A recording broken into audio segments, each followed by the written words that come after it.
నమస్కారం, my farming my passion daily market అప్డేట్స్కు స్వాగతం. జలాశయాలలో భారీగా పెరిగిన నీటిమట్టం.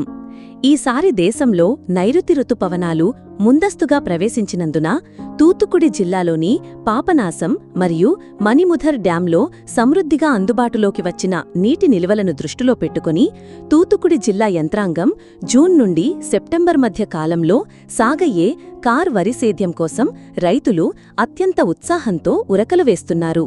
ఎందుకనగా వరి సాగు కోసం ఈ రెండు జలాశయాలలో నీటి నిల్వలు సంతృప్తికరంగా పెరగడమే ఇందుకు కారణమని చెప్పవచ్చు.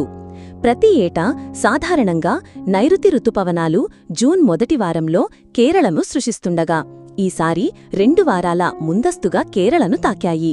పాపనాశం డ్యాంలో గరిష్ట నీటిమట్టం 143 అడుగులు.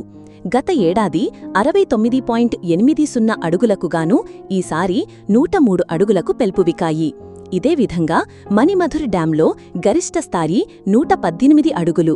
గత ఏడాది ఇదే సమయానికి 68.80 అడుగులకుగాను ఈసారి 86 అడుగులకు పెరిగాయి.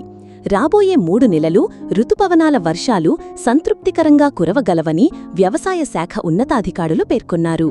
కావున నీటి నిల్వలు మరింత పెరగగలవని వారు భావిస్తున్నారు. కార్ సీజన్లో తిరునల్వేలి జిల్లా వరి సేద్యం 22,000 హెక్టార్లు లక్ష్యం నిర్దేశించబడింది. మణిమధుర్ డ్యాంలో మే 1న నీటిని విడుదల చేసిన తర్వాతనే రైతులు 2,770 హెక్టార్లలో వరి సేద్యం విస్తరించారు. ఇలాంటి మరిన్ని అప్డేట్స్ కోసం వాచ్ చేస్తూనే ఉండండి టీవీ7.